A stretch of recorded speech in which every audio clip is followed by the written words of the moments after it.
DNA testing or infectious disease clinical testing? Welcome to P23 Labs, a high-complexity molecular diagnostics lab that uses the latest technology to offer a full suite of molecular diagnostic tests, clinical tests, and wellness consultations. We give you access to knowledge and healthcare resources that will transform your health. Schedule an appointment and order your custom test today with our healthcare team. www.p23labs.com.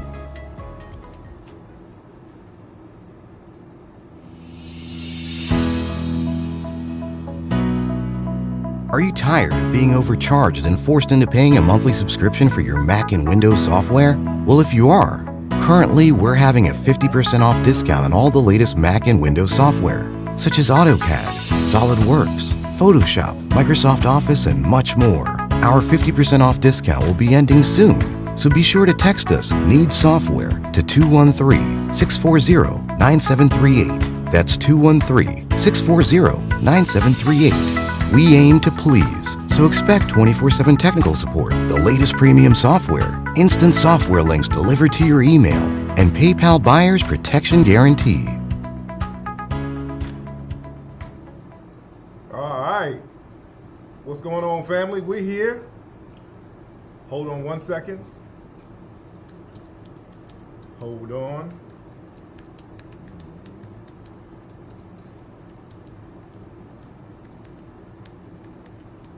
Hold on one second. Just put this up on my social media. I'm misspelling shit. Hold on. All right, man. What's going on with y'all, man? We're going to have a lively discussion on tonight's broadcast. By the way, for those who don't know, my name is Tariq. I am your gracious host. I am Tariq Nasheed, all up in here. I'm on time. Boy, I'm on time tonight because we got a lot to discuss tonight, man. I'm very much on time tonight. I'm right A-OK on time. Spot on time. Because we got a lot to discuss. Not only do we have a lot to discuss, in about an hour, we're going to be premiering the brand new video from our R&B sensation group, Mink Slide. You're going to be the first people on earth, ladies and gentlemen, to see our new video called Phone Down. You're going to be the first to see that, ladies and gentlemen. You are going to be the first. So it's going to be very exciting. It's going to be a very exciting broadcast on this lovely evening. Everybody, while you're coming on in the room, yes, I'm on time. This is the shirt. So I get sent so many shirts. I think these were some vendors at the FBA conference last year. All right, so much to talk about. Yeah, Black and Mobile. Yeah, Black and Mobile. I think they were some of our vendors last year. Oh, man, but I hope everybody's having a great time. I'm going to need y'all to hit that thumbs up button. We got a lot of thumbs up. Now, everybody hit that thumbs up button. And I need y'all to hit that subscribe button, ladies and gentlemen. Hit the thumbs up button and hit the subscribe button, ladies and gentlemen. Hit the thumbs up button, hit the subscribe button. What's up, K. Stefan? You say, I'm obsessed with homosexuality? Homosexuality is obsessed with us, dear. No. K. Stefan, Stephanie, or whatever your name is, no. No. I'm not obsessed with it. They're obsessed with recruiting us. I'm talking about what they are trying to inundate us with. The white LGBT community is obsessed with us. Everywhere we turn around, here they go coming at us. This is what today's broadcast is about. We're not seeking them out. You know, y'all not going to run this narrative that we're somehow all obsessed with the LGBT community. No, we're not. They are inundating their propaganda to us. We can't do shit without them coming at us with a damn agenda. They coming at us. This is what today's topic is about. Well, she's probably one of these LGBT mascots. No, we can't even go to the, man, we went to the store to get some damn Frosted Flakes, it was rainbows on the damn Frosted Flakes. Talking about pride. What you talking about, dude? They are obsessed with recruiting us. And yeah, we're calling it out. Dude, we can't go nowhere. We can't pick up anything. We can't even send our children to school without them hitting us with the damn agenda. You got schools out here where you got these pride teachers talking about they're going to take down the American flag and put up the pride flag. They are obsessed with recruiting us. We can't even look at our favorite athlete without our athletes walking around in damn dresses now. No, don't make it seem like we're seeking them out. They are hell-bent on trying to recruit us. Everywhere we turn, there's a damn agenda. We can't even look at cartoons without a damn agenda. I mean, literally, you look on Netflix, they got all types of LGBT cartoons for kids. No, y'all not gonna flip that on us now, as if we are somehow hounding them and we're obsessed with them. No, y'all not gonna play that game. Y'all not playing that game. They are hell-bent on trying to recruit us. They keep shoving Lil Nas X down our throats. Family, this is tonight. Hold on, let me go to the board here. Let me go to the board here. The VMAs is on tonight, right now. The VMAs is on right now. Hold on one second. Shit, don't ever run that game as if we are obsessed with them. No, we're speaking on what they're doing. No, we're not going to act like that's normal for them to try. Look, this is tonight. This ain't us. This them. This is them. This was on the VMAs tonight. They had Lil Nas X. They didn't broke him. They keep parading him around. We can't look at an award show without this.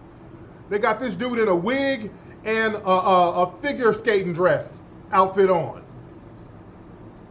This is not us. Yeah, so we're talking about what they're trying to push down our damn throats. They're trying to push this thing down our throats crazy. I won't even put up Kid Cudi. He's in a dress again. He was somewhere in New York and they had him in a dress. I'm not gonna even show that. This is what we're talking about on tonight's broadcast. Why is the only type of sexual category that is considered toxic black male masculinity? That's the only type of sexual existence, and I'm gonna say identity because you're born a man or you're born a woman. So it's an existence. I don't say an identity. It's an existence. You're born a man or a woman. Some rare cases you might be born a hermaphrodite. That's extremely rare. But the only toxic masculinity or toxic sexual existence is black male masculinity. We keep hearing that black masculinity is toxic, toxic, toxic. What does that mean? Just by virtue of you being a black male heterosexual, that's considered toxic? Look at the words that they use. See, we have to understand the words and the propaganda of the white supremacist.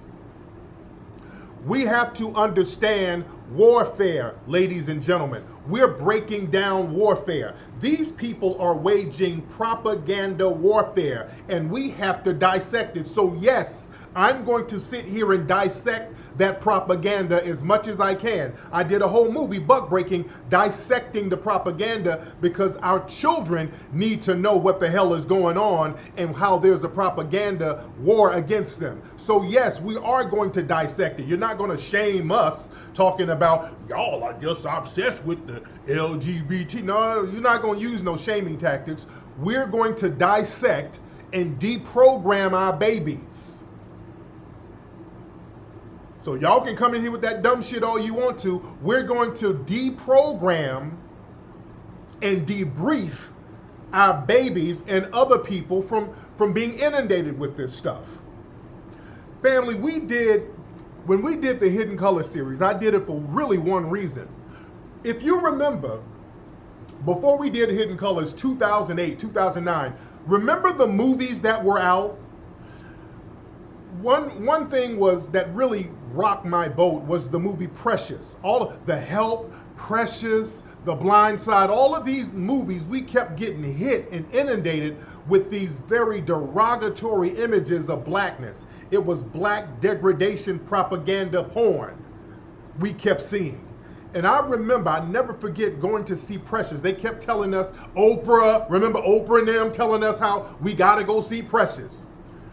So we go see Precious, and that was the worst, most filthy, vile experience I've ever had in my life. And I remember the look of the black people coming out of the theater. They just looked downtrodden and just beaten spiritually after watching some filth like Precious. I said, nah, we got to do something about this.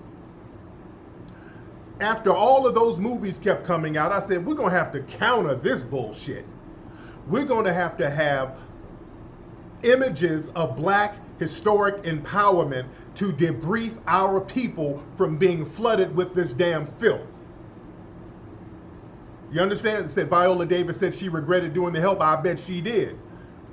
So family, we, us, you and I'm talking about my diehard foundational black American family, the B1 family, the 300, we got the resources together and we started doing the Hidden Color series, and that became a global phenomenon. And we don't see no bullshit like Precious no more. We don't see bullshit movies like The Help and The Blind Side no more, because as a collective, we're going to start rejecting that. You understand? Yeah, Paul Mooney, a lot of folks was calling that movie out. It was a horrible movie. Man, when you look at Precious, that is a filthy, fucking horrible movie. That's a horrible movie. You understand? That nobody need to see no shit like that. That's something that make white people feel good. That was a depressing ass sick movie, dude. But this is the type of filth that they were greenlighting. And they were rewarding. Well, they were just praising that movie, giving people Oscars and just praising that filth. So we had to debrief our people from the Precious and the Blind Side movies. And now there's a woke culture. Now the white supremacists are mad because we too woke now. So now the white supremacists are running around talking about how woke we are. We got to stop all the woke culture. You understand? And now there's propaganda against being too woke now. You notice that? They got this propaganda about being too woke. Fox News and all the Republicans and conservatives, even the Democrats, got this whole anti-woke thing now because too many of us are awake now. And every blue moon, they keep getting, not blue moon, they keep getting new crops of coons. I'm going to show y'all some of the new coons that they're getting a little later. But we have to understand warfare, ladies and gentlemen. Hit that thumbs up button, hit that like button. Everybody share the link of this broadcast on your page, because I know they got me on a shadow ban. On your social media, share this, ladies and gentlemen. Share this on your social media. We in here, ladies and gentlemen. We're in here. So listen. In a system of white supremacy, the system is designed to emasculate the black male, because the black male is an inherent threat to white supremacy. Because, and when I say the black male, I mean the heterosexual black male who uses his genitalia to procreate. Black male genitalia used to procreate is seen as a weapon in a system of white supremacy, because we have the power to not only procreate with other black women, but other races of people. When we procreate with them, the offspring therefore turns black. The offspring is black. There is no such thing as half white, half Asian, and all that. The black genes are dominant. All right? They understand that. Let's get a little deep tonight. The dominant society, they understand how dominant the black male genes are, the black woman's genes as well, because the black woman is somewhat of a threat too, because when the white male procreates with the black woman, they understand that that's going to be black offspring that comes out of that womb. All right? Ain't no white offspring really coming out of that. It's going to be black offspring. So what the white supremacists like to do with black women, when they have offspring with the black women, they like to get the black offspring and then screw their minds up and create minions for white supremacy. They don't let them get the benefits and the privileges of white supremacy because they can't. White supremacy is very funny style about the mixed breeds and the mulattoes and the octoroons and all of those people sneaking in. So they're hypersensitive about the so-called mixed black folks. But they know that they can use some of the mixed black people against black society. In many cases, but not all. In many cases, but not all. So now, we are a threat sexually, the black man, the heterosexual black man. Now, they don't have a problem with the black man being sexual as long as he's sexual with other men. Now, they'll parade a Little Nas X or Billy Porter around all day. Sexualize them all day. They got them looking sexualized. They'll put them in music videos dancing naked. As long as you laying up with another man, knock yourself out. You're not a threat to us. Our women are safe. You're not going to procreate with us, and you're not going to wipe us out genetically. So we'll give y'all niggas all the publicity you want. You understand? This is how they think, especially on a subconscious level, family. I want y'all to understand this. And I want y'all to understand how they always run the inferiority game on us. They run this inferiority game on us, but they're the ones who's always studying our genes.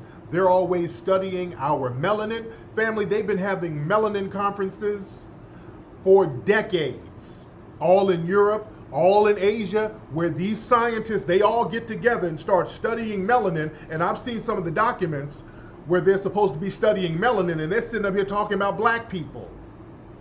You understand? Hold on, somebody said, James Mann. I wish I had the phone lines open. He said black genes are not dominant. That's pseudoscience. So what genes are dominant? Or are you just trolling? Which we know you're trolling. We know you're trolling. You coming in here with I'm white and I say so, that's not going to work. They understand that our genes are dominant genes. They understand that black genes are dominant genes, and they understand some of the properties of melanin. Family, they study melanin left and right. See, that's why we have to understand who we are. We better understand what's going on in our bodies. And understand how powerful they know that melanin is. Just outside of the factor that it can be used as a gene dominant. It can dominate other genes. Just some of the other properties of our melanin. They study that stuff. They understand there's something different about melanin. They do. They understand that, and they're inherently threatened by that genetically. This is real talk. Family, plants have something called chlorophyll. Chlorophyll is a pigment. And what chlorophyll does, when sunlight hits that chlorophyll in plants, the chlorophyll, the pigment of chlorophyll, can transform that sunlight into energy, and it can do all types of amazing things for the plant. The plant can feed off that sunlight and grow. The plant gets its power from its chlorophyll, which is a pigment-like cell in the plant. Do you understand? I want y'all to understand, if plants have pigment that can transform the rays of the sun into energy and other empowerment factors, melanin is the same thing. The pigment of melanin and chlorophyll are extremely similar. Chlorophyll and melanin, they are extremely similar, damn near the same. You understand? It's very similar. The molecular structure of chlorophyll and melanin, it looks the same. So the same thing that sunlight does with plants, the sunlight does with our melanin. And the dominant society knows this. The dominant society knows this stuff. Yes, the plants are alive. It's the same thing. Our melanin, it's our protection. This is why we don't get burned up. We go in the sun. We don't get burned up, just like plants. Plants, you leave plants out there in the sun, plants don't just burn up. It soaks in. It builds off the sunlight. Plants can be out there in the sun all day and just soak in all of that sunlight and get stronger and stronger. The melanin works the same way. Now, when people who don't have melanin, what happens when they hit that damn sunlight? They burn the fuck up. Who y'all see burning up? It ain't us. You understand? You get melanoma, you get all of these blisters and patches and shit on your body. It ain't us getting all that shit. You understand? And other people in the dominant society, they have to use synthetic forms of melanin, which is sunscreen lotion. Sunscreen lotion acts as synthetic melanin. Do you understand that? I'm going to show y'all something. They did something where they did ultraviolet rays on suntan lotion. Let me see if I can find that video real quickly. Hold on one second. Let me see if I can find that. Where they did ultraviolet rays on suntan lotion. Hold on. What? Hold on. What the hell is that? Hold on.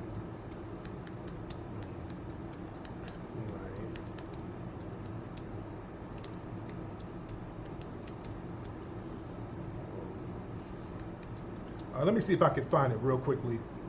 Okay, yeah. Okay, look. I think this is it. Okay. This is how you look like. This is what you look like. Okay, I think this is it here. Wait, I think this is, hold on, let me see something. Hold on. Ultraviolet cancer. Yeah. Okay, now look at this. Okay. Let me show y'all this. Because I saw this a couple of years ago. This is kind of old, but I want y'all to see this. They got these white people and they put suntan lotion on it, and it was like how the sun sees you. Okay? I want y'all to peep this. This is kind of heavy. This is they got on suntan lotion. Hold on.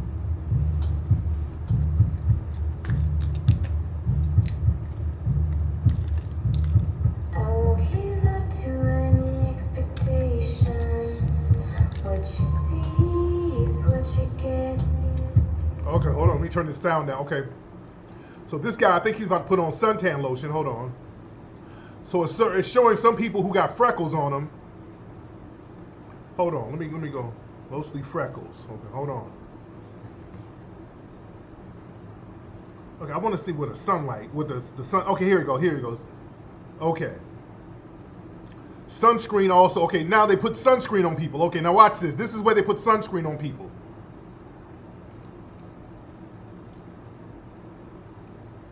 Sunscreen also blocks UV. Okay, so now the white people are putting on sunscreen. This is what sunscreen looks like, okay? So it looks white on the outside, but it's acting as a, look at it. That's what sunscreen looks like, an ultraviolet. It's synthetic melanin, dude. These people, when they put on suntan lotion, they're really putting on synthetic melanin. You understand?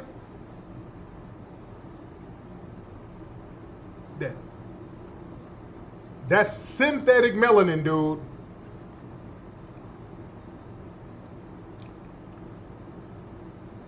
They didn't show what it looked like on the black kid. Wait. I didn't keep. Wait. Hold on. They had a little black kid here. It really wasn't no difference with the black kid. The black kid's skin is already dark. You see, they showed the black kid real quickly. The black baby's skin is already dark. He don't need no damn suntan lotion, really. The baby didn't really need no suntan lotion. All right? But yeah, they understand, family. They understand suntan lotion is synthetic melanin. When you put ultraviolet light on it, this shit is black. You understand? Yeah, the video is old. Don't matter if the video is old.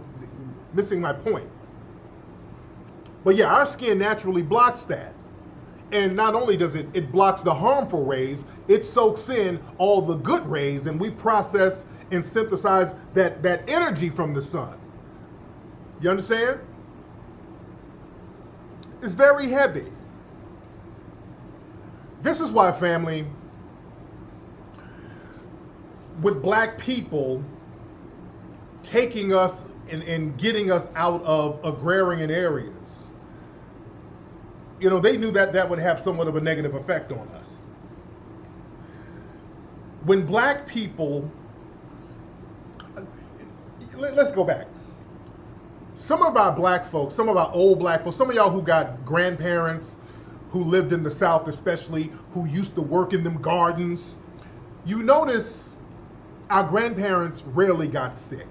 If you had grandparents like mine, some of you do, some of you had grandparents like mine who lived in the South, who worked in that damn garden every day. They were out there touching them trees, touching them plants. They were out there connecting with nature. Do you remember old school grandma and granddad? They rarely got sick. Old school grandma and granddad, they really did not get sick. The only time black folks started getting sick back in the day is when they start working in the coal mines or they start working at them plants or them factories. That's when they're like my granddad, he was a farmer, the whole 9 yards, but then he started working for them coal mines and then he got TB and that messed him up. But when we were out here working in the field, working in the gardens or whatever, we were healthy people. Because they're black people who live in the South who got their little gardens. I'm not talking about just in the fields. They're black people who own their own property and they would have gardens in their backyards. A lot of black folks in the South would have that. I want y'all to understand. Just listen. Stop talking, nigga, and listen to some history. Our family knew how to grow their food. They were in touch with the environment, with nature. This is why we had geniuses like our brother George Washington Carver.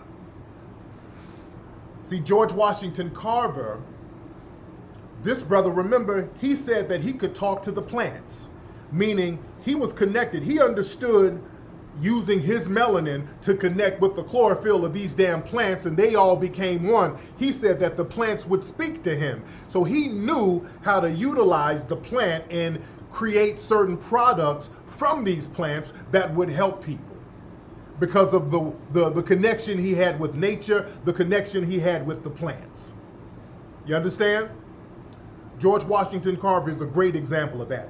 When we used to be out there working in the garden, even going back to slavery, we were generally healthy during slavery because we knew what to eat. A lot of times we would be working in the fields, but black folks who were enslaved, they would still have their little own garden off to the side. Everybody wasn't just eating pig feed and hog mogs. All right, you did have black people working in the field for massa, but they would have their own little garden. Let's be clear, black folks, if you think they didn't know how to, the same people out here working with cotton and all of this stuff and indigo, you think they didn't know how to plant some crops on the side for themselves? They knew what they were doing. This is why there were black people who lived a long time. A lot of people who were enslaved actually lived a long time. There were black people who were former slaves living until the 1960s and 70s. There was black people living over 110 years. Not, it was a very detrimental thing, but I'm telling you, there were some black people who knew how to take care of themselves. You understand? My grandmother, I've never seen my grandmother sick until she got way older, until she got like Alzheimer's. I've never seen her sick. You understand? Because they would always be in that garden growing their own stuff. It wasn't a whole bunch of hormones and pesticides and all that stuff. They would go out here and grow their own stuff and come in and cook their own potatoes, beets, carrots, greens. They would cook and they would grow and cook their own stuff, and they were relatively healthy people because they were connecting with nature. You understand? So now you got a lot of black people who live in urban areas. We got a lot of black people who live in the bricks, live in concrete areas, and that throws your balance off, to be honest. When you're living in a concrete environment, your melanin ain't really getting fed like it needs to be. You're not around any trees. You're not becoming one with nature. You're not getting the right sunlight. You're not being around plants. You're not walking with your feet in the grass. All of that has a lot to do with your health. This is why a lot of people, white people understand this. This is why they like going on vacations. They love going on vacation to exotic places where there's a lot of trees, there's a lot of water, there's sand, grass, there's nature. They love going on vacation where there's nature. You understand? Because they understand the importance of being around that, how your body can feed off that. That's why I'm on vacation a lot. I always when I go on vacation somewhere, I gotta go somewhere where there's a lot of greenery, wilderness. I gotta be around trees, water, grass, nature, so that you can recharge your body. You see, it's very important to kind of get back to nature and recharge your body. Get out of those toxic environments, man. Let nature feed your damn melanin, man. Let nature feed your melanin. You see? We in here heavy. Y'all, let's keep it up. Hit that thumbs up button. Hit that like button, ladies and gentlemen. Hit that thumbs up button, hit that like button. So, going back to the initial point.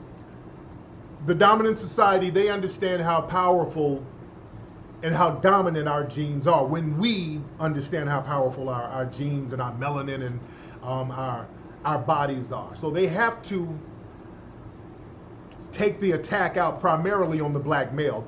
The attack is really on the black family, but primarily the black male. So now, when it comes to black men, and our sister Dr. Welsing talks about this, they're not going to let a black man be a man. In a system of white supremacy, and Neely Fuller talks about this as well, they're not going to let the black male operate as a man. Okay? They're not going to let you operate as a man, because the only man in the system of white supremacy is supposed to be the white man. That's why the term the man was a term that was used for white people. And there's some older Negroes who still use that term. I never use that term to refer to a white man. I never refer to a white man as the man. That's a term that was real big in the 60s and 70s and even 80s. But when you call a white man the man, you say that he is the epitome of what manhood is. He is the man, not a man, but the man, meaning the end all be all. See, we got to watch our language. So in a system of white supremacy, the black male is not allowed to be a man by the dominant society. So that leaves you with three other choices: girl, woman, or boy. Now in the 60s, black men said, hey, we don't want to be called boy no more, because the white supremacists would always refer to black men as boy. All right? Up until the 1960s, you wouldn't address another black man as sir or mister. Hey, boy, get me that. They would never refer to a black man as a boy, okay? And in the 60s, black men got tired of that. Like, hey, I ain't no damn boy. Black men were marching around with signs talking about, I's a man. I'm a man. Even now, some of these white supremacist males will still refer to black men as boy. Did y'all see Joe Biden refer to Cedric Richmond as a damn boy? Did y'all see that? Hold on, let me show y'all Joe the bigot Biden. This is Joe Biden talking about Cedric Richmond. He referred to Cedric Richmond as a boy. Listen to Joe Biden. The FEMA director is on. FEMA director Criswell, she's on, and I'm here with my senior advisor and boy who knows Louisiana very, very well, man, and New Orleans, and Cedric Richmond. Just so you know, I would have done the same thing if you were white. Boy, man, hold on, one more time, hold on. Boy who knows Louisiana very, very well, man. Boy who knows Louisiana very, very well. One more time. Boy who knows Louisiana very, very well, man.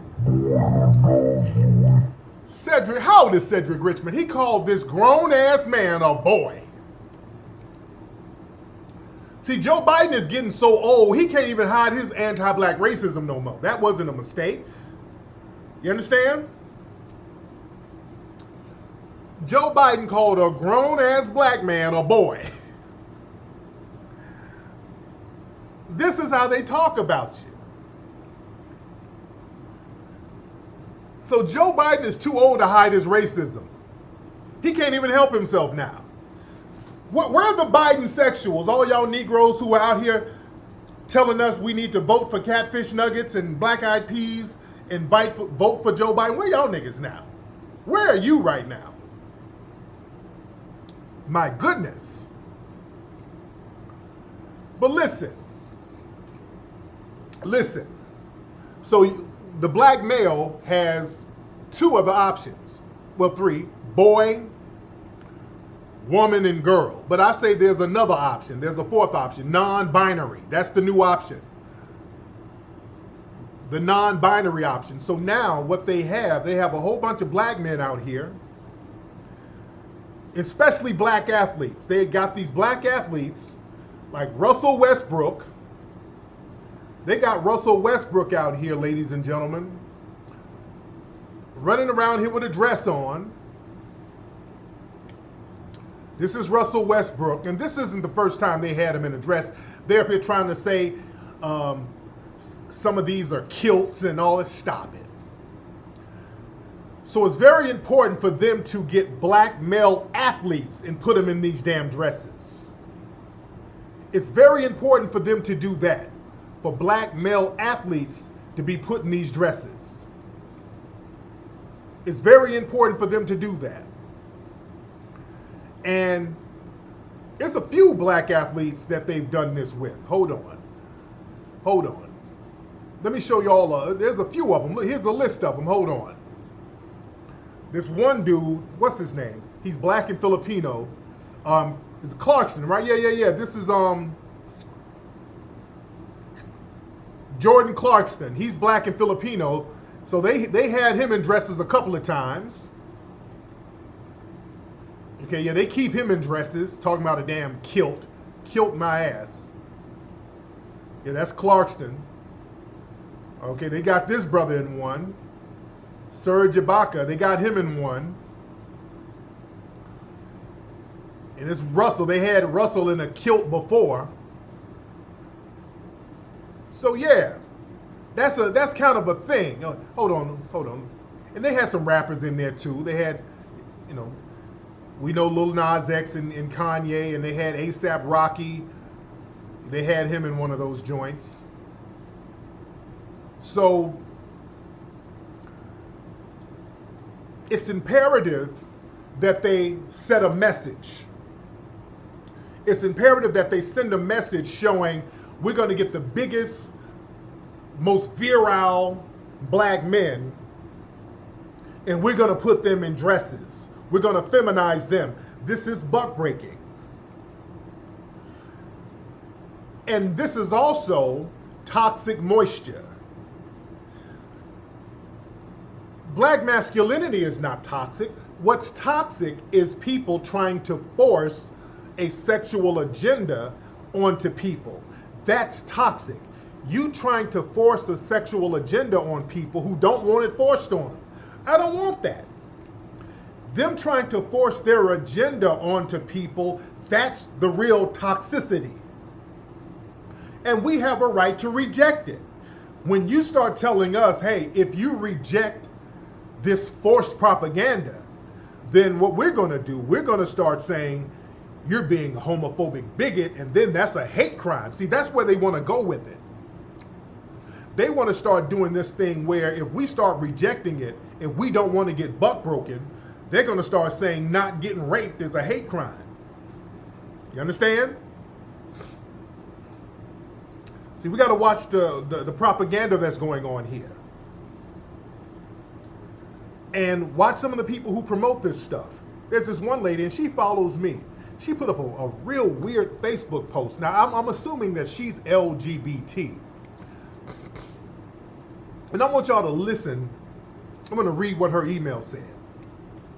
Hold on one second. And before I show that, hold on. And this is I'm telling y'all, this is a Samsung commercial, okay? This is a new Samsung commercial, ladies and gentlemen. Look at this.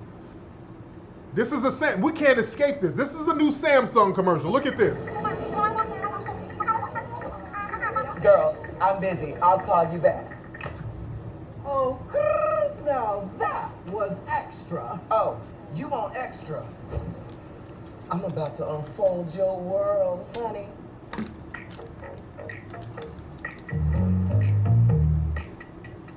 Flip, fold, snap, clack, touch, screen, sleek, black. You, me, you wish. Flip, phone, who, this. Okay. Okay, all right. So family, we're not seeking this out. I mean, this is commercials, everything. They're just inundating you with this stuff, man. They're inundating us with this stuff, man. This is full out propaganda. They're inundating our children's eyes and everybody's eyes and sensories with this type of stuff, dude. They're pushing this. They're putting billions of dollars to push this type of stuff, man. You understand? And when we say, hey, I don't know about that. Hey, you're violating these people's civil rights for not going along with this. No, I'm just not really trying to see all of that, and I ain't really trying to get down like that. It's a very aggressive agenda. This is why China was like, hey, if that's what y'all want to do, knock yourself out. But we ain't about to have this shit on our TV. China said, we are not about to have this on our television sets. That's not going to happen. We're not going to have this on TV. We're taking all of the moisture. That's going out of here. But let me show y'all this this post by this sister. And I'm assuming she's LGBT. And this is how a lot of black people try to cope with them being turned out or whatever. Now listen to this sister. Her name is Stacey Patton. She's a doctor. She's a black woman. She was adopted by some black family, and she said the adopted black mother molested her, which is unfortunate. But listen to this. Look, this is how people try to cope with what's going on with them. I'm really trying to understand why so many folks have a visceral reaction to the fact that straight men do in fact rape other men and are not actually gay. Rape is driven by narcissism, power, control, hatred, disdain, Satanism, manipulation, and not necessarily lust, sexual orientation, or gender identity. I was sexually abused by my adoptive mother. I wrote about it in my book. Her abuse was not about sexual gratification, release, or lust. She was not a lesbian or a pedophile. Her abuse was about control, power, and humiliation of a defenseless child. That's what pedophilia is, dear. That's what pedophilia is. It took years of therapy for me to understand all this. Hold on. I'm starting to wonder why those who argue that only gay men rape other men do so, because accepting that straight men also rape men makes them uncomfortable and question what they think they know about the boundaries and possibilities of heterosexuality and masculinity. I'm a straight black man. Could I possibly be under certain conditions like war, incarceration, or whatever to rape another man? Anyway, people really need to dig deeper into reading into sexuality, trauma, psychology, social neuroscience, and the history of rape.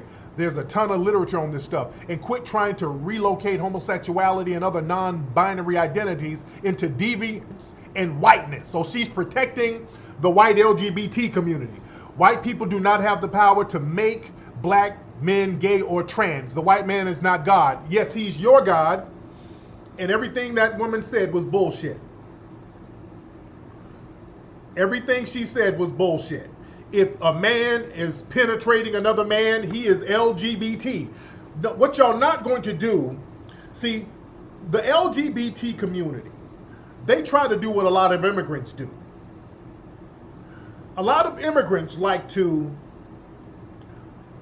attribute everything positive from an immigrant to all immigrants, and they like to disassociate all the positive things that immigrants do from black people.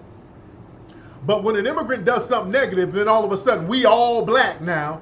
Everybody black now. Why we gotta be divisive? No. You distance yourself from us. So when you do something fucked up, keep that same distant energy, nigga. You ain't one of us. If you're gonna do something raggedy, you ain't one of us. Keep that same distant energy. All of a sudden, when you rob a bank or whatever, hey man, we all, one slave ship dropped us off from different locations. Shut up. I don't want to hear it. Now, if you win a PhD or you get a PhD or you become a Rhodes Scholar or whatever, well, shout out to Jamaica. Shout out to Haiti. Shout out to Ghana. Ghana doing big things. So now you Ghanaian, you Ugandan, you all this other shit when it's something positive. But the minute it's something negative, so now, oh, we shouldn't attribute it just to the immigrant. No, and the same thing with the LGBT folks. When anything they do that's positive, they keep trying to rewrite history and attribute it to LGBT. If they find out somebody even hugged somebody of the same sex, well, this person was queer and this is queer history. This is a victory for the queer community. This is queer history. If our sister who's running track, they talk about her being queer. They're trying to attribute her skills to the LGBT queer community. But see, no, when a person rapes another person of the same sex, all of a sudden, well, that don't really make them LGBT. Yes, it does.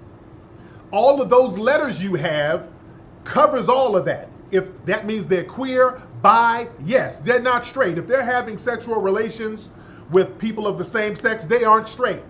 If a dude is raping another man, he ain't straight. You're not going to attribute that to heterosexual black people. See, that's why they like to get all of those stats of trans people being beat up out here and make it seem like that's an issue that straight black people are doing. No, a lot of black people who are trans, they get killed and beat up by other LGBT people. Other dudes who have a hankering for bussy, they're getting beat up by them dudes. Y'all not gonna put the bussified niggas on us. Y'all not gonna put them niggas on us. That's your community. If niggas out here running up in dudes with penises and all, now that's from your community. Hold that. That's your folks. You're not going to sit up here and separate the good, and when somebody from your community does something fucked up, you somehow twist logic and make them straight again. No, y'all not going to twist logic and do all that bullshit. No. Because if that same LGBT person was getting a PhD, boy, y'all be running around with pride flags talking about how skilled this person is. But if that same person with the PhD went out and raped some trans person, then all of a sudden, man, that's straight. He really straight though. I mean, that wasn't really about sexuality. That was that straight black male aggression. No. Y'all not gonna play the game and escape the name.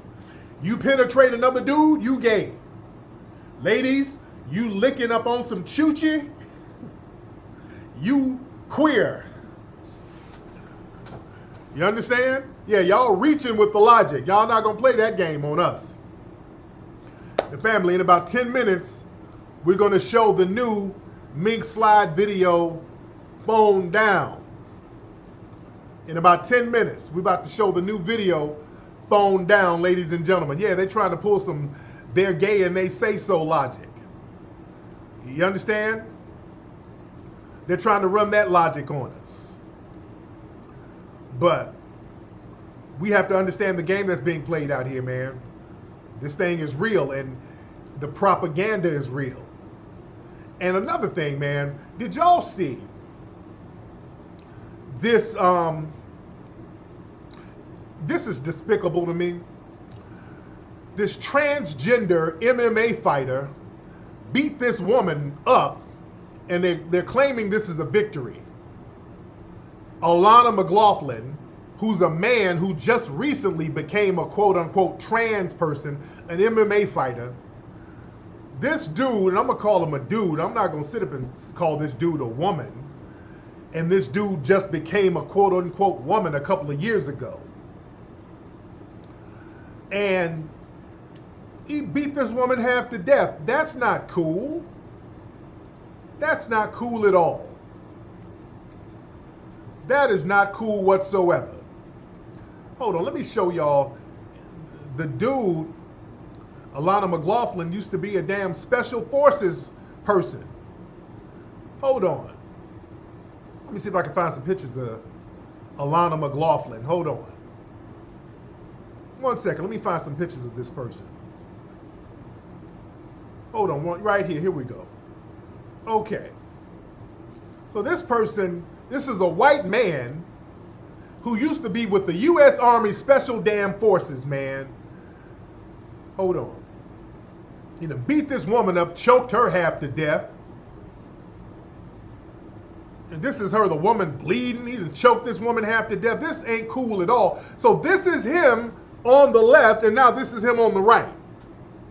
So big old buff little white man a few years ago transitioned into a woman, and now he's out here beating up women. That's not cool. Okay, so this is him. Man, nah, this ain't cool, man. I can't co-sign that. There's absolutely nothing honorable about that whatsoever. Somebody said he went from Rambo to RuPaul. There's absolutely nothing honorable about that. And I want us to stop co-signing coward shit. To me, that's cowardly. You have the physiology of a man. You're a militarily trained man, and you're up here beating up a damn biological woman. There's nothing honorable about that whatsoever, and that just shows the cowardice of the dominant society and how they will do anything for a win. The white male, the white suspected white supremacist male, will do anything for a damn win. And see, I want black folks to stop adopting that type of trifling, cowardly mentality. See, that's something that we don't really get down. We know instinctively there's nothing honorable about a man getting out here publicly beating up on some woman. That's inherently cowardly. That's nothing to pop your collar to. Ain't gangster. It's not honorable. That's some weak shit, dude. I'm sorry. I don't care what you call yourself, what identity you call yourself. You sitting up here with the physiology of a man beating up on a woman, that is cowardly, however way you want to slice that shit. It's very disturbing. And this shows how sick the dominant white society is for even co-signing that and even letting shit like that happen. But even letting something filthy like that happen is inherently cowardly. And this is what you're dealing with, black folks. You better understand what you're dealing with. We in here heavy, y'all. Y'all hit that like button. We almost got 7,000 people in here. We got 9 minutes into the new video, phone down. Yeah, just like Richard Spencer said, it ain't about fairness. It's about winning. That's how you got to understand how white supremacy works. They don't give a shit about fairness. These people will take a win any way they want to. Did y'all see Evander Holyfield? Evander Holyfield got his old ass whooped. He went in the ring with this white Brazilian dude. Evander Holyfield, how old is Evander Holyfield? 58 years old. So they knew Evander Holyfield needed money. Evander Holyfield went in the ring and got his old ass toe up in the first round, which was sad. They love doing that to old over-the-hill black boxers. That's an old trick too, by the way. That's an old trick. They like to get black boxers who they knew fucked their money off. Evander Holyfield messed all his money off. They know he needs money, so they, come on nigga, get in the ring so we can whoop your ass in front of everybody. We know you old as hell, but we'll take a win any way we can take it. That was sad. They got Evander Holyfield in the ring while he was old and beat him up. They did the same thing with Jack Johnson. When Jack Johnson was older, see, the white fighters couldn't beat Jack Johnson when he was younger. The white fighters couldn't beat him. So they waited till Jack Johnson went to jail, lost a lot of money, he got old, then they put him in the ring because he needed money and let a white man beat up on him. You understand? Yeah, that was probably a child support payment for Evander Holyfield. How many kids does Evander Holyfield have? Yeah, he done pissed off all that money. How many kids does Evander have? Yeah? Yeah, they got to humiliate folks. You know, they got to humiliate people. Yeah, Ali too. Yeah, they did the same thing to Ali. They had Ali boxing way past his prime. He got 11, somebody said 12. Well, wow. Yeah, Evander Holyfield, because when I used to go to Atlanta, my dude, L.A. Snow, used to live out there outside of the College Park area. And I used to go to my dude Snow's crib all the time. And he stayed right around the corner from Evander Holyfield. Evander Holyfield had that big-ass house that's right off Old National. Rick Ross, the rapper, owns Evander Holyfield's house now. I remember when I used to go down there, Holyfield used to own that house. Now Rick Ross owns that house. That house that Rick Ross is in, that's in a lot of videos, that used to be Evander Holyfield's house. Beautiful house. I think they shot some of Coming to America Part 2 there. Yeah? Yeah, they shot Coming to America 2. That used to be Evander Holyfield's house in the 90s. I used to go by there all the time. Yeah? He has 11 kids. Say he gave all this money to a church, right? Yeah, beautiful house. Yeah, L.A. Snow, the rapper, that's very good. He made the song Daisy Dukes. L.A. Snow is one of my best friends. One of my best friends in the world. Good dude. Yeah, that's Rick Ross's house now. Yeah, so they know when a nigga's money get funny, they know how to do them. All right, now we're about to show the video. We got a few minutes into the new video, the new Mink Slide video. And by the way, I want everybody, y'all see the link below? That is the iTunes. If you have iTunes, you got an iPhone, ladies and gentlemen. I want everybody to go to iTunes right now, pre-order our new EP called Funk on Wheels. We got a new EP called Funk on Wheels.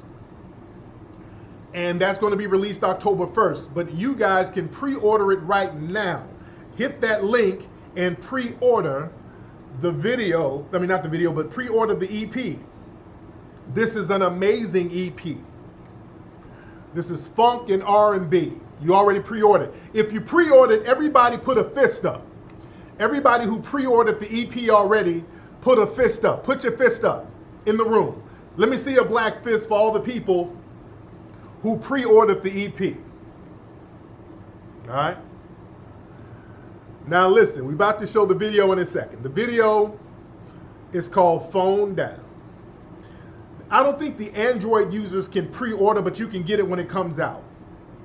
It'll be on Google and, all that stuff, but pre-order now. So when it's released, it'll be automatically downloaded to your phone. Everybody pre-order the EP right now. All 7,000 of the people in here pre-order it. Shout out to, I see all the black fists in the air. Now, the EP we're doing, we're giving that throwback vibe. I think it's very important for us to reclaim our old school music, our old traditional R&B. Our EP is giving that old, and a lot of our albums gives that 80s vibe, that 90s vibe. And back in those days, the energy of the music was very important. When we were growing up in the 80s and 90s, ladies and gentlemen, the music had a certain energy. There was a positive energy to the music, not in a corny way. When I say positive, not in a corny way, but there was a feel-good vibe to the music. And understand, music by definition, music really was created as a healing mechanism. Music was created as a mechanism to heal people. Musical notes were used to heal people. So the nature of music was to be a healing thing. It was a healing phenomenon. The frequencies, very important. And remember, 70s, 80s, even in the 60s, what got a lot of black people codified was really the music. This is why in the late 80s, they started to try to change the music up a little bit. And really in the 90s, they went on a propaganda spree to kind of change the energy of the music. Music is very therapeutic. But I remember growing up in the 70s and 80s and 90s, we would go to these festivals put on by Al Heyman. Al Heyman would do the Budweiser Superfest and all of these festivals, and You would have Frankie Beverly and George Benson and Roger Troutman and the Gap Band. And I mean, the music, it brought everybody together. The music had healing properties. Y'all remember growing up, going to these big music festivals, you never saw any fights. We would go to these festivals, it'd be tens of thousands of black people. We out there barbecuing, drinking, partying, having a good time. Nobody's fighting because the music was so positive and therapeutic, and it was such feel-good music. Just the notes and the melodies got you in the right mood. You understand? So the energy of the music was different. Now, later on, you know, they kind of changed the tone of the music. It got a little more gangster. When the music got a little, it started to reflect what was going on in the streets, so be it. But then that's when you started seeing niggas fighting in clubs, fighting at concerts and all that shit. Yeah, when the music got aggressive, that's when the audiences started to get aggressive. You understand? So the music, you know, music has a tendency to do what you want the music to do, man. If you want the music to have a positive impact, the music can have a positive impact. Now, with our EP, Funk on Wheels, we got our brother Andre Troutman, who's a relative of Roger Troutman and the legendary Zapp family. He's doing the talk box on the whole EP, and on the song Phone Down, he's doing the talk box. So when you hear the talk box on Phone Down, that is our brother Andre Troutman from the legendary Troutman family. So we tapped into that funk legendary bloodline in order to get this thing popping. So, without further ado, ladies and gentlemen, we're going to show the world premiere of the Mink Slide brand new video called Phone Down, ladies and gentlemen, and you are the first people on earth to see this video. It's a very fun video, and here it is. Let's go.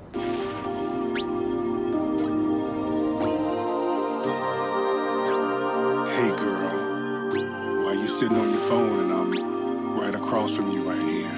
I'm just trying to text somebody back real quick. Yeah, I see you texting, but I'm sitting right across from you, so what's going on with that? Hold on, I'm posting this picture. Oh, 1 second. Alright, I'm trying to get some love. I'm right across from the table and you looking at your phone. What's up with that? Okay, let me put it down just for you. Across from the table, a night on the town. I want conversation, but you keep looking down, girl. There's so many ways that I'll give you pleasure, but I can't keep doing this by myself. Let's do this together. I wanna be the only thing in your life that you are gonna love. Be the only one that you trust. We gotta put the focus on us. I wanna be the only person whose eyes you're looking into. I wanna show you that I care about you. You got a certain air about you, so put your phone down. I want you to listen. I need undivided attention. There's things that I wanna mention. I want much more than a friendship. Phone down. I want you to focus, seeing what a brother gotta do to get closer. Don't you know you're my type? Trying to get a little busy with you tonight. So put your phone down. I want you to listen. I need undivided attention. There's things that I wanna mention. I want much more than a friendship. Phone down. I want you to focus, seeing what a brother gotta do to get closer. Don't you know you're my type? Trying to get a little busy with you tonight. Fantasy love, I hope it comes true. I hope it comes true. It better be real. It better be real. When it comes to you, babe, 'cause you light my fire. You light my fire. I burn in your flames. I burn in your flames. We gotta have more communication without silly games, babe. Without silly games. I don't need you talking to your friends or relatives or other people when you're chilling with me. I really shouldn't have to compete. At least can you be discreet? I guarantee that you will never never find another person who will love you unconditionally. So anybody acting bougie, I see you really not my cup of tea. So put your phone down. I want you to listen. I need undivided attention. There's things that I wanna mention. I want much more than a friendship. Phone down. I want you to focus. Seeing what a brother gotta do to get closer. Don't you know you're my type? Trying to get a little busy with you tonight. So put your phone down. I want you to listen.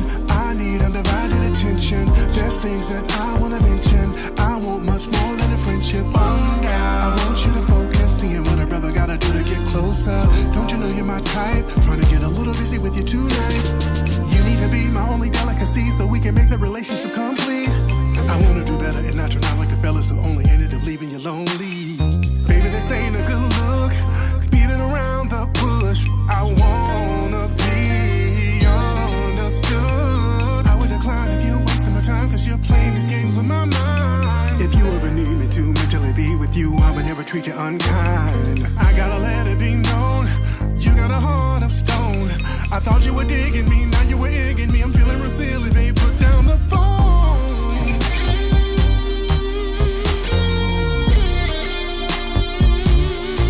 Put down that phone, yeah. Put down that phone, girl, yeah. Put down that phone, girl, oh. Put down that phone. Put down that phone, girl. Put down that phone.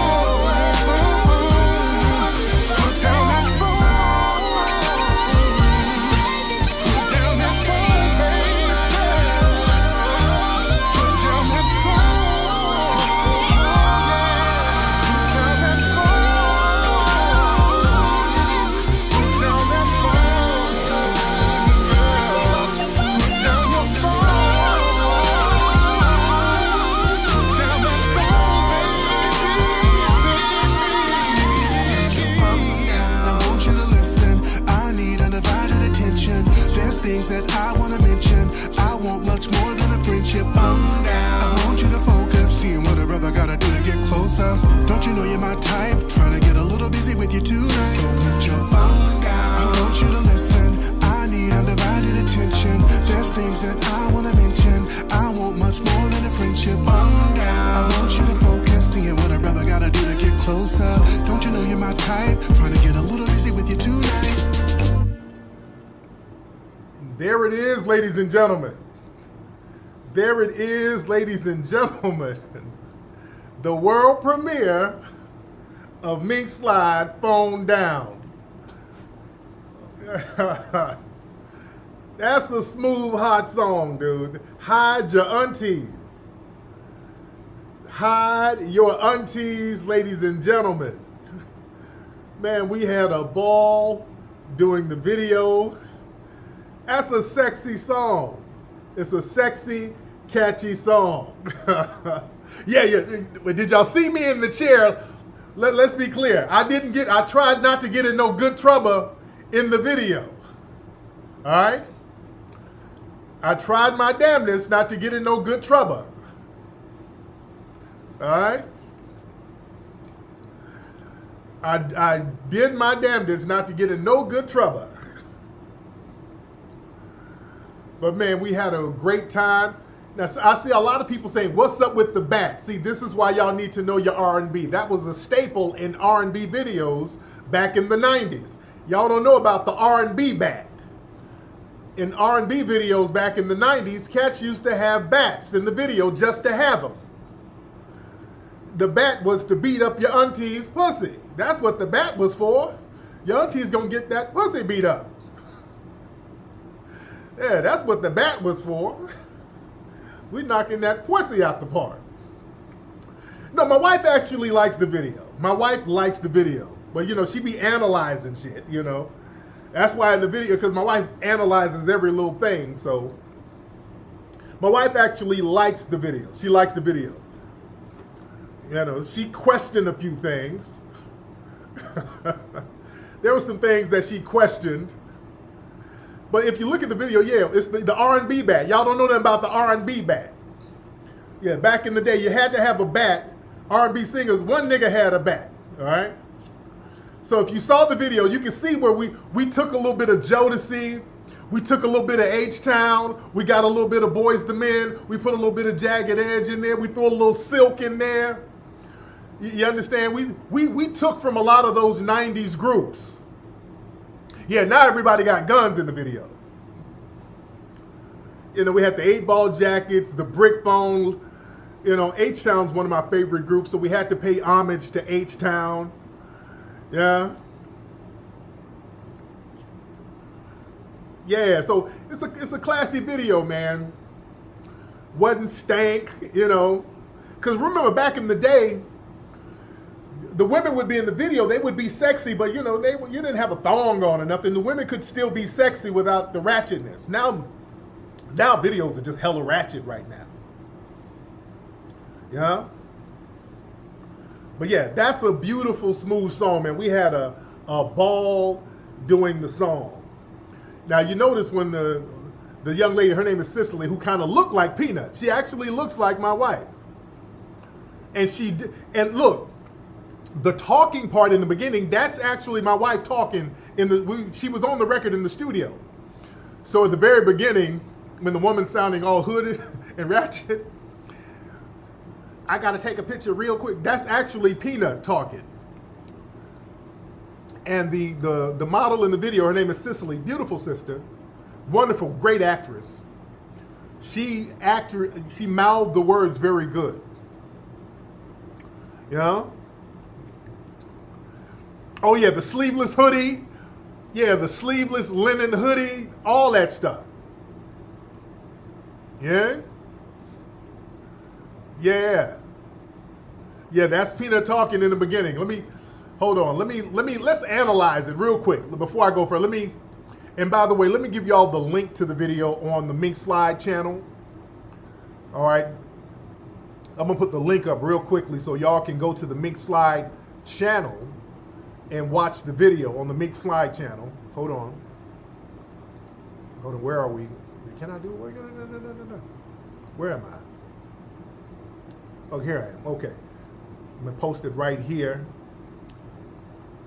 Can y'all see? Okay, y'all look at, okay, this is the video right here. I'm posting in the chat room, guys. This is the actual link to the video. So y'all can share that link. That's the link to the video right there. That's the actual link to the video. Let me analyze some things in the video. Hold on one second. Let me analyze a couple of things real quickly. I'm gonna let y'all hear that voice again, but that's actually Lexi's voice, my wife, talking in the beginning. Hold on one second. Shout out to my dude, Rock Newman. Shout out to Rock Newman. Shout out to my brother, Rock Newman. Rock Newman just hit me up. Okay, hold on. Okay, let's analyze some stuff in the video. Hold on. Let me pull it up here. All right, so that's Lexi's voice in the video. Hold on, let me do it. I can do it like this. Hold on.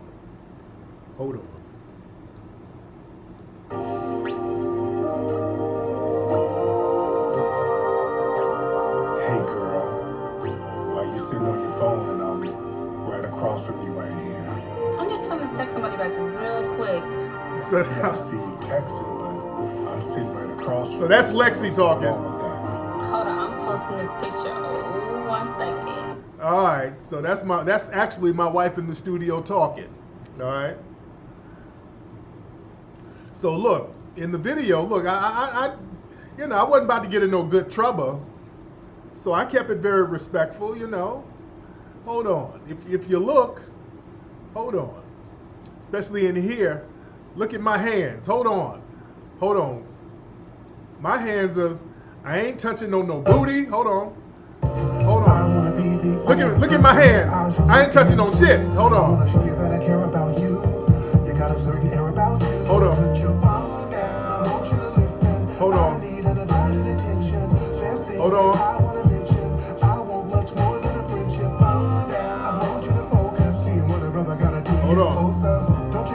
Well, my hands ain't moving. Boy, my hands ain't moving nowhere. My hands stayed in one place.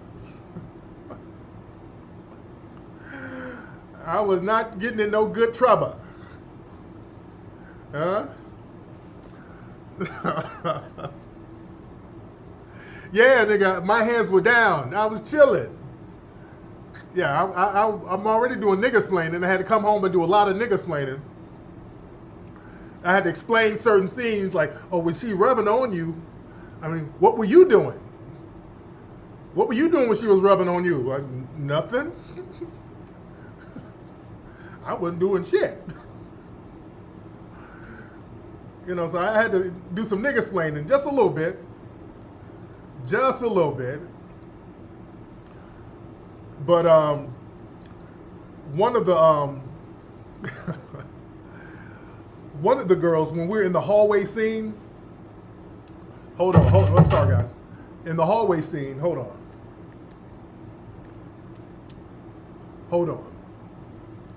In the hallway scene, ladies and gentlemen, hold on one second, hold on. Wait, hold on one second. Yeah, I'm trying to find something. Hold on. In that hallway scene, now that was interesting. In the hallway scene, this girl here, very nice girl by the way. Hold on, let me show y'all something. This scene here, hold on, let me pull it up. Hold on. Now this is very interesting here. Hold on. Wait. The scene in the hallway.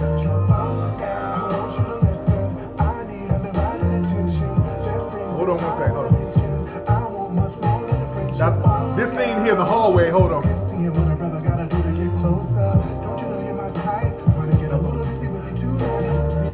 Yeah, hold on. Right here, hold on. Now, right here, these hallway scenes. Now, these were interesting right here. Now, I had to get out of good trouble on this. Now, the girl here, very nice girl, by the way. She's real sweet and innocent and shit. And, you know, we wanted, you know, we're going to do the scene, me and my videographer. You know, we wanted her to kind of do some, you know, some kind of interpretive, almost ballet type of dances. That's what we thought she was going to do.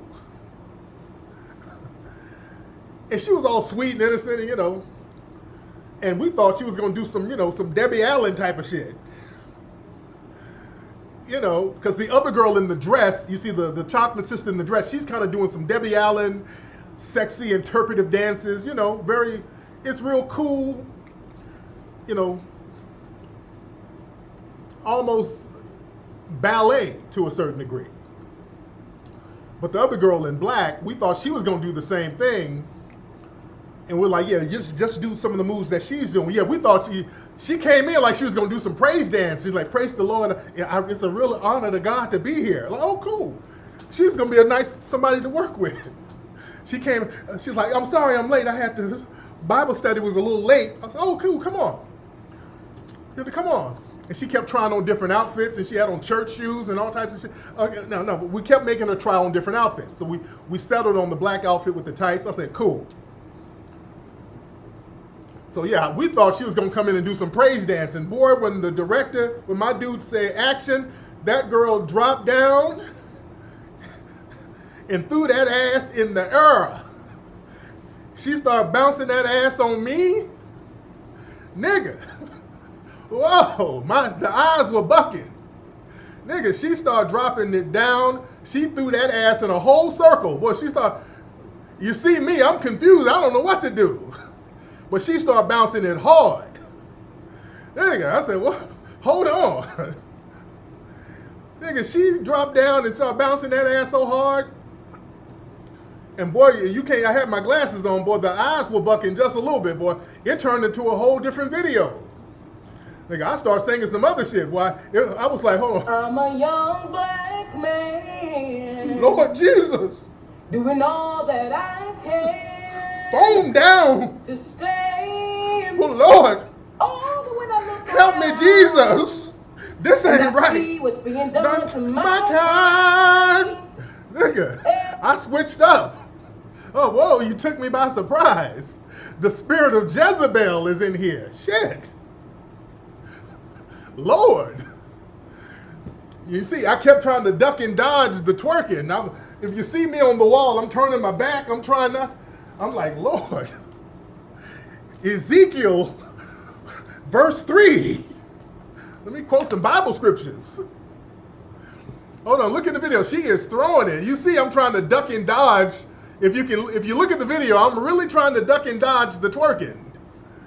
I really wasn't ready for that. That kind of took me on a little tussy. Hold on, where we at? Where's the video? I'm trying to find the video. Hold on, dude. Anybody acting bougie, I see you really not a cup of tea. So put your phone down. I want you to listen. I need Look at her. attention. There's things that I want to mention. I want much more than a friendship. Phone down. I want you to focus. See what a brother gotta do to get closer. Don't you know my type? Trying to get a little busy with you too. So put your phone down. I want you to listen. I need undivided attention. There's things that I want. Hold on, let me see if we can see her. Hands are down, hands are down. My hands ain't moving.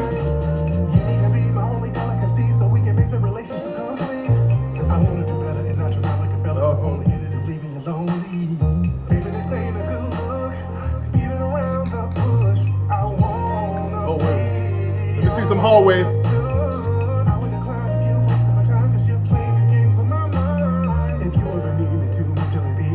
I love that shot with the beach.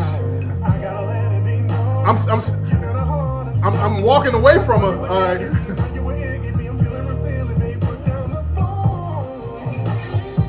All right. So that's that. Am I still nigga-splaining? I'm not nigga-splaining. I'm really not nigga-splaining. I was seriously trying to duck and dodge. I'm not nigga-splaining. I am not nigga-splaining. Yeah? But man, it was a fun video, man. We had a great time. Lil Nas X won Video of the Year, man. Please. But yeah, go to the Mink Slide YouTube channel. Check the video out, ladies and gentlemen. We had a lot of fun. We're doing another video this Thursday at a skating rink out here in LA. I need some of my skaters. If you skate, ladies and gentlemen, if you're in LA and you know how to get your skate on, hit me up, man. Email me at info@tariqelite.com. Email me at info@tariqelite.com, ladies and gentlemen, if you skate. If you skate, email me at info@tariqelite.com. But somebody said Lil Nas X won best video. See, that's them trying to credential Lil Nas X. They've been trying to credential this dude. They're trying to credential this dude big time. They're trying to give Lil Nas X credentials, man. Again, they're forcing this stuff on us, dude. And when people say, ain't nobody make you do nothing. These people, they choose to. They ain't forcing it. They ain't forcing y'all to do nothing. They are forcing you. Look, if you don't want to go along with the agenda, they're not going to let you work in Hollywood. If you try to work at these corporate junctures and you ain't going along with the agenda, they're not going to have you down with them. Let's keep it a buck. If you don't go along with it, they'll get you out of here, just like the show The Chi.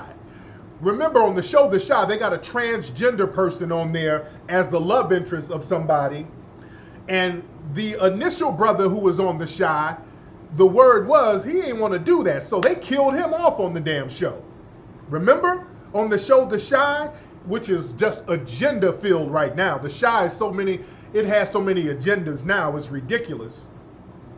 But the one brother who, the brother didn't really want to do that. I think they presented that scenario to the brother where he would be in a relationship with a trans person. The brother wasn't getting down like that, so they killed him off and then got another actor to do it. So yeah, they will make you do that or deprive you of resources. Yeah, they got Luke James to do it. Yeah, man, they'll deprive your ass of the opportunity and the resources knowing that black actors need the money. They need the opportunity. They're like, yeah, we'll give you the opportunity, but nigga, come on. You need to go lay up with this trans person right here. Yeah? That's toxic moisture. That is toxic moisture. resource deprivation. If you don't go along with their agenda, they won't hire you, or they'll get rid of you. You understand? That ain't cool. That's not cool at all. But again, in the system of white supremacy, you cannot be a man. You can either be a boy, girl, woman, or baby. That's another thing. That's why so many rappers got names like the Baby. Birdman uses the name Baby. You got rapper Lil Baby. You got rapper Da Baby. So many rappers with the name Baby, Lil, or Young. Almost every rapper has the word little or young in front of his name. That's to infantilize black males. Turn them into children and babies. It's a real interesting dynamic. We got to watch some of the words we use to describe ourselves. You understand? We got to use the words, lil or young. We got to look at the words that we use. Baby, young, and lil. Watch the words. Watch the words we use. The bussification is real. You dig? And a lot of stuff is coming out of Atlanta. Atlanta's the epicenter for a lot of that stuff. Family, did y'all see, hold on, I gotta show this clip. In Atlanta, now this story is hilarious. In Atlanta, there was a situation, and look at this news story. You just look at this news story. It's all over the place. Hold on, now. This was a news story of a brother. Just look at it. You just got to look at it. We got to unpack this. This was a news story in Atlanta. Hold on. Hold on 1 second. Let me pull it up. Y'all bear with me 1 second. Look at this. This was in Atlanta. Now, this is all over the place. Now, look at this. Hold on. Police are looking for a man they say held another man at gunpoint in his own home and then robbed him. They say the gunman even stole the victim's puppy. Fox 5's Eric Perry spoke with the victim about those terrifying moments. Both police and the victim tell me they want the man responsible off the street because they believe he could strike again. Heart-pounding video as a man is robbed at gunpoint while inside their own home. I just knew I was gonna die. This man, grateful to be alive, doesn't want to show his face but wants to share his story. I drove down Peachtree. He was walking down Peachtree. He flagged me down. I pulled over. I thought I knew him. But when I realized I didn't, we got into conversation. It happened last week, and the man says he was dressed as a woman at the time. Once they got back to his home nearby, they eventually went inside for a drink, and that's when things turned dangerous. He came out the bathroom, put the gun in my face, told me to get on the ground. So as I was going to the ground, I grabbed the gun and we tussled. But then he slung the gun away from me and started hitting me with it. The victim put up a fight, and the repeated blows to the head required 7 stitches and caused 4 facial fractures. The video shows the fight wasn't over just yet. I just decided if I'm gonna die, I'm gonna die. So I got up and I ran towards the door, opened up the door, and he followed me out. The victim says the alleged gunman ran back in the house, locked the door, and took off with his pit bull puppy, named Buddy. The victim also says he's shocked this happened, especially after revealing what he does for a living. But to assault a federal correctional officer, I wish nothing but bad for you. Nothing but bad, and you will get it. Oh, Lord. Man, come on. Listen. Now, this dude was a federal corrections officer, moonlighting. This nigga was slinging bussy on the side. Come on now. He was out there. He said he was driving. He thought he saw somebody that he thought he knew. No. And he dressed up like a woman. That nigga was hitting the streets looking for meat. No, this dude was out here cruising. And he might have, I don't know if he catfished somebody. This nigga was out here slanging Boochie Cat. And looked like it was, he had a camera set up so he would set dudes up, bring them to his crib and film them. So yeah, this dude was hitting the block looking for cock. It wasn't somebody he just thought he knew. Nah. No, this nigga was out here trying to make him a little piece of change by doing something strange. This nigga was hitting the bricks looking for dicks. You understand? This nigga was on the prowl. On the stroll looking for a hole.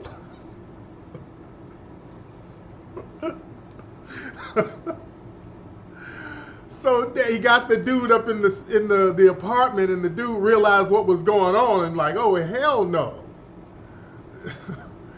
Yeah, so this nigga's out here slanging Boochie Cat, and the shit went left.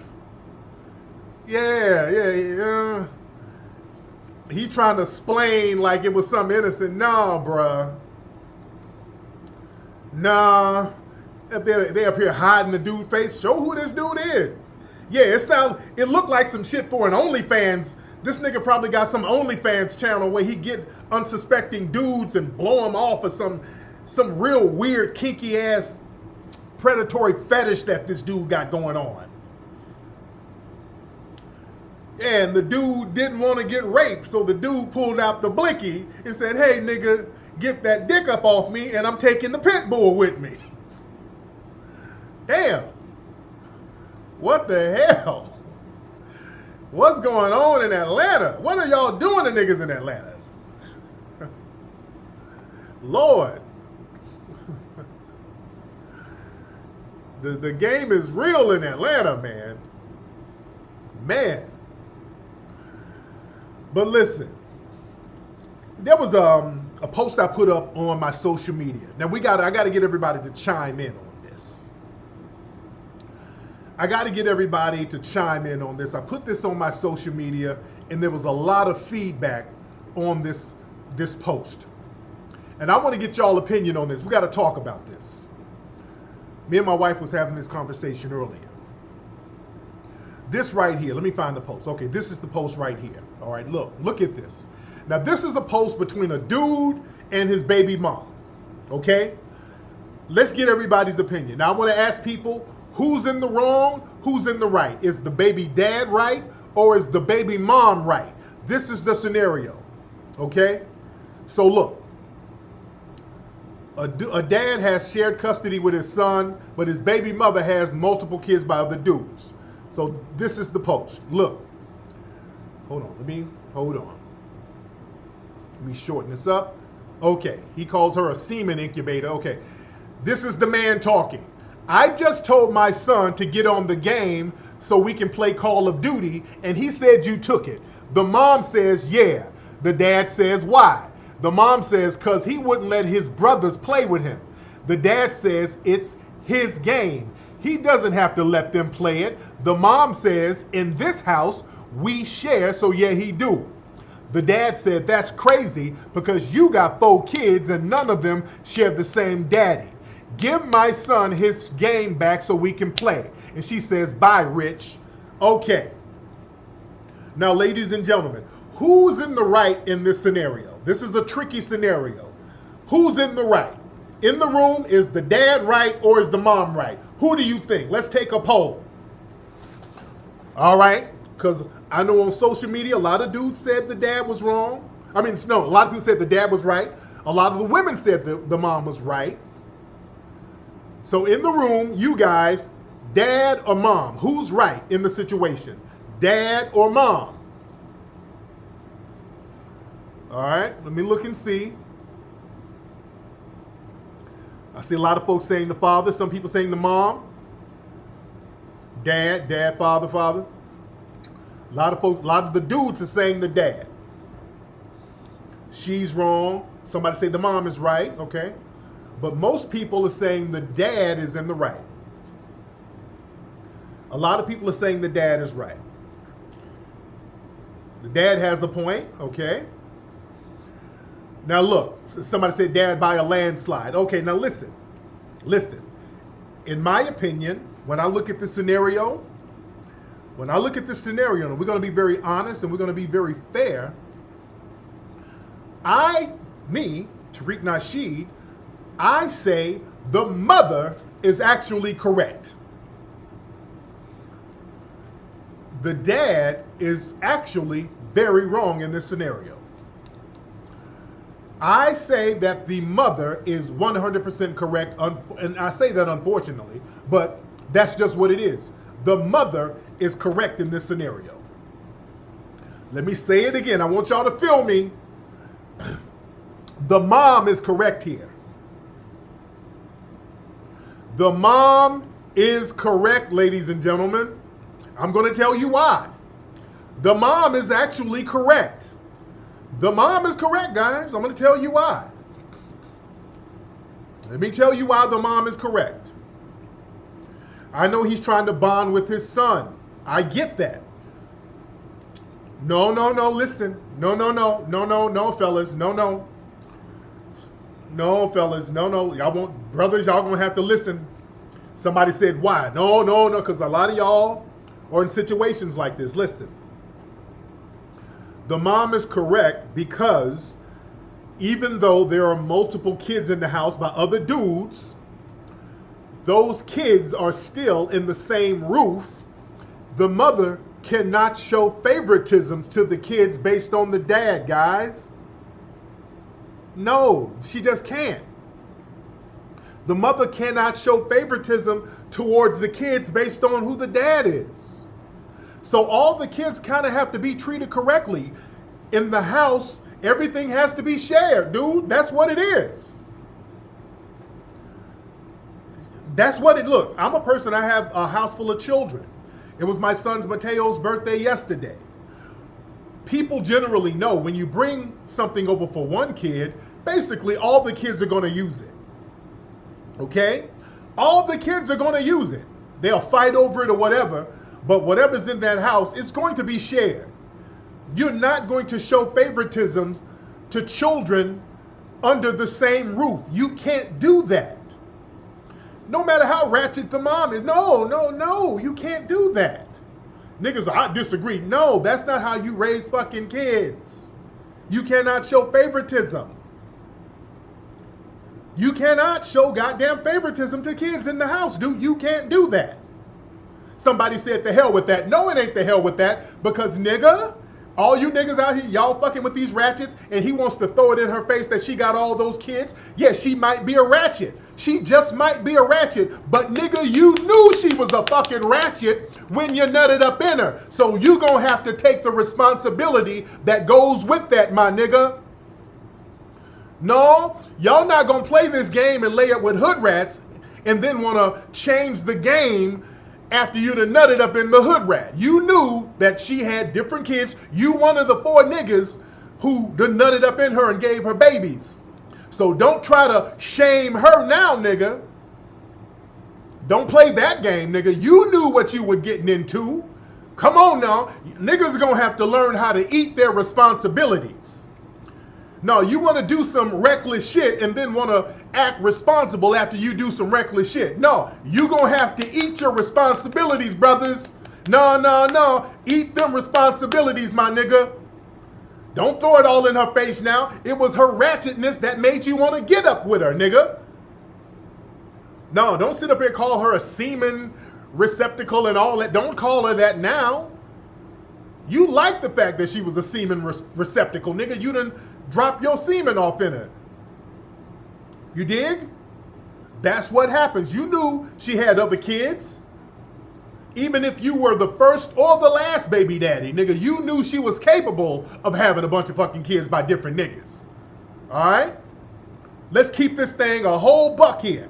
Don't turn into TD Jakes now, talking about what you done did for your son and all. What about all the other baby daddies? No, nigga. That was community pussy. Everything that goes in that house is community property, nigga. That pussy was shared with you and multiple niggas, and all the goodies are going to be shared with the multiple kids from them niggas. That's how it works, family. If you didn't want a chick with a whole bunch of niggas in the house, you should have chose where you put your damn semen. Respect your seed. Y'all have no regard for your goddamn seed, and then when you throw it off in a hood rat, now you want to turn into Kurt fucking Franklin. No, nigga. No, don't play that game. I feel where the mother's coming from. That's community property, nigga. Everything is shared. That pussy was shared, nigga. That ain't your pussy. That pussy is for the streets, nigga. And that PlayStation is for the streets too. Yeah, y'all niggas don't try to take the moral high road now. That pussy's for the streets and so is the PlayStation. That's what it is. Uh-huh. Now, if you feel that strong about it, get full custody, my G. You better get full custody. But the fact that that woman has a bunch of kids by different niggas and you one of the niggas, that shows that y'all niggas are not really that responsible about where you place your seed. You understand? I agree with the woman. Yeah, she's not going to show favoritism to the kids in the house. That's not going to happen. That's part of the game, family. That is part of the goddamn game, man. You can't show favoritisms to kids in the house, dude. Yeah, your kid is special because that's your kid, but this is a house full of kids. They're going to have to be treated equally, dude. Yeah? That ain't your pussy. That pussy is shared and that PlayStation is shared too. And another thing. See, dudes like this is another thing. Just the fact that this dude is up here trying to play, the video games with his son and all that old stuff. That's how he bonds with his son. This is the kind of nigga who actually, I think, needs to grow up. Let's keep it a buck. Nigga, fuck all that playing video games with your son, nigga. Get your son and do something with your son. If you are that concerned about what's being shared in the house, you make an effort to be with your son physically, nigga. If you can sit there on a PlayStation with your damn son, get your son, man, and do some things with him. You can't be that far off away from your son. You understand? See, niggas, what they want to do, you knock up a hood rat and then you think you want to call the shots on these hood rats on community pussy, nigga. It don't work like that. You can't call the shots on street pussy. When we say the pussy's for the streets, it's really for the streets. That ain't yours. See, niggas get into this ego thing. You think that you somehow some special nigga because you nutted up in it. No, you ain't, dude. Brothers, I want you to understand, you are not special to these hood rats. None of you niggas are special to these hood rats where you gonna flex some kind of authority with them. Just the fact that they got custody of all these damn kids and you up here playing PlayStation with your kids, you ain't really no shot caller. Let's talk real talk here. You ain't really no shot caller here. Just the fact that you nutting up in women like that, nigga, you ain't no shot caller. You wouldn't even put your semen in jeopardy. You understand? You're not even no shot caller like that. Let's keep it real. We're going to have to learn how to deal with our children, and we're going to have to look at our children as assets. We have to build our children. We got to stop this thing. And let me talk to the brothers and the sisters too. We got to stop this raggedy relationship procreation game that we play with these kids. These little goofy games where y'all are fucking with these hood rats that ain't really qualified to be in a relationship with you or any other dude for that matter. They out here just fucking anybody having babies, and yo ass want to try to treat her like she's Coretta Scott King after the fact. We're going to have to be more selective with where we put our seed. We're going to have to look at our offspring as commodities and assets that we build. We're going to have to build our children into assets that are going to benefit the community. This whole hood, broken family bullshit has to go. Where you fighting over the PlayStation because all the other niggas' kids are playing with them. That's just what it is. You can't do nothing about that, bro. That's what it is. You chose to get with a female like that. You chose the consequences. You should have chose better, nigga. You should have chose where you put your semen. Then you could call shots and all that old shit. But no, nigga, you're not gonna sit up here with a chick that you done met at the juke joint who y'all smoke with, and she done been passed around the neighborhood, and then all of a sudden you have a baby by her and you want to treat her like she's Betty Shabazz and you Malcolm. No, you are not Malcolm, nigga. No, you're not going to take the moral high road. And calling her semen incubator. No, you knew what her game and her get down was beforehand. We're not even blaming women. You see this nigga right here is just as bad. He's just as bad. If she's ratchet, nigga, you dusty filleting up with a ratchet like that and knocking a ratchet up. But like I said, we're going to have to start looking at our children as assets instead of liabilities. See, we look at our children as bargaining chips that we can get little nigger trinkets for.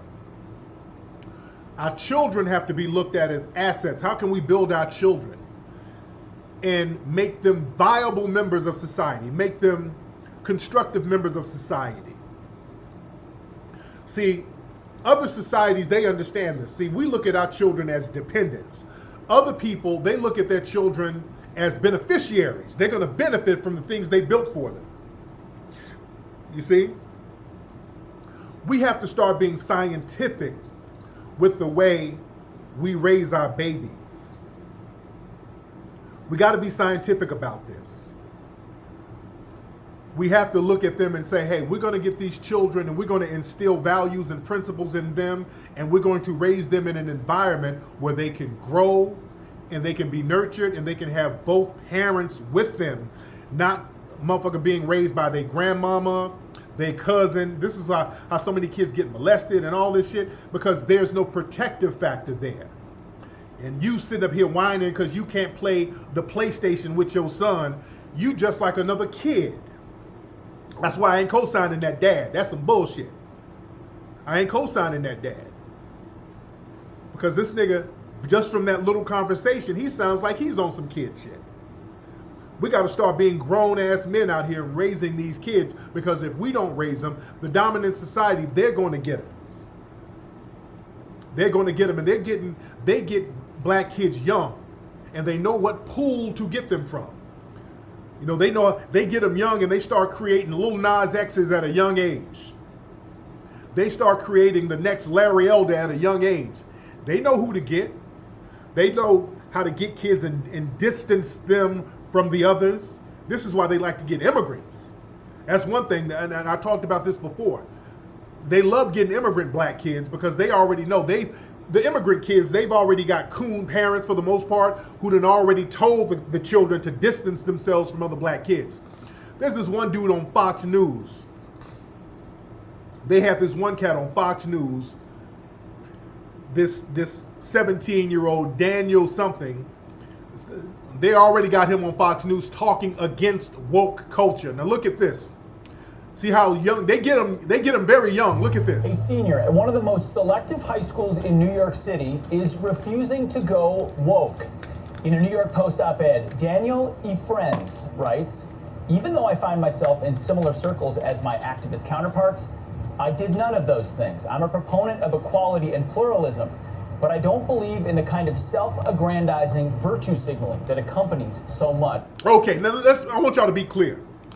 Ain't no 17-year-old talking all this shit. This is something that one of these white supremacist think tanks then got this dude, and these are talking points. Ain't no 17-year-old kid talking about no shit like this. These are talking points from some white supremacist think tank, all right? All right. Much of woke politics. So well said. Daniel joins us now here on Fox. Lord, boy, they have the same look. Boy, they all have that same look, boy. Daniel, thanks for being here. So great. Thank you for having me. What an outstanding op-ed in the New York Post. I encourage everybody to check it out. Another thing you write is, I'm a religious Christian and political conservative with an after-school job as a dishwasher at Panera. And you describe who you are at your core as an inoculation, which is fitting where we are right now, in sort of 3 stages and shots. If you would, what are the ways in which you were fortified as a young man, 17-year-old, with such a perspective of the world? Well, first I would say the values that my parents have had the values that my parents have. He can't even remember his talking points. Now, these are talking points, and his little ass can't even remember the talking points. All right? The eyes are bucking, as we see. The hairline is non-FBA. The eyes are bucking, and he can't even remember his talking points. Okay? He's given talking points that he can't even remember, so he looks like he's trying to read them. So this is how they get these niggas real young. Hold on. He can't even remember his talking points. Given to me is a very important shot, and it cannot be missed. Parents must be giving their children values, and they must be there for their children. And we've seen the full brunt of or what happens when children don't get the values from their parents, notably the black community. And I would even contend, wealthier families, they don't spend enough time with their children. Your Christian faith and the discipline your parents, they discipline you. So they're coaching this dude right before our eyes. They're coaching me. They're already training him. He's not even trained yet. They're giving him on-the-job coon training right now. They're helping him flesh out the bullshit ass talking points. He's bucking his eyes. He don't even really know all the talking points yet. But this is how they get him young. They get him young. And more information about this dude. Hold on. So they're credentialing this dude. This is an article on him right here. So I'm a first generation 17-year-old black American. So right here, my mom and dad, both immigrants from Haiti. So they got them a non-FBA baby coon that they're training right now. See, they get them young, man. They get them young. This is why we got to stop playing games with the kids out here. Because, see, they're bringing in these kids from these different cultures and training them young. They're training these kids young. They're giving them hardcore coon training. This dude don't even know all his talking points yet. Yeah, King Randall, that other little baby coon, and his dad is with the FBI. They get these little old coon Negroes young, man. They get them young. So we can't play games with these folks, man. Our children, especially our FBA kids, man, we really got to school them. We really got to school them. We can't play games with them, man. We got to stop throwing our babies out here and not really taking care of these kids and not raising them the way we need to raise them. You understand? We have to look at our children as commodities and assets, as some people that we can build. Like our sister Frances Cress Welsing said, we have to look at black families as factories where we churn out black children who are going to be commodities and assets. They're going to be warriors. They're going to be people who work for the community, for the betterment of the community. We sit up here and just create a bunch of a bunch of liabilities and dependents. You understand? We can't keep doing that. We got to change our mentality in the way we raise our children. We got to be very scientific out here. And we got to be strategic about who y'all laying up with. Women too. Women, you better be strategic about laying up with dusty niggas. Niggas, you can't be laying up with ratchets out here with multiple baby daddies. That shit is old. It's tired. That shit has to go. Anyway, y'all, let me get up out of here. I've been on here for almost 2 hours, but that's been today's episode of Tariq Radio. We had a very good conversation. Ladies and gentlemen, go to the link right below. Go to iTunes, pre-order the Mink Slide EP, Funk on Wheels, pre-order it now. You guys can still contribute to the Hidden History Museum. Go to hiddenhistorymuseum.com. You can still contribute to the Hidden History Museum. We're getting that popping. We're still getting that going on right now. Y'all have a great week. Again, roller skaters in LA. If you are in LA and you roller skate, email me info@tariqelite.com. Let's chop it up.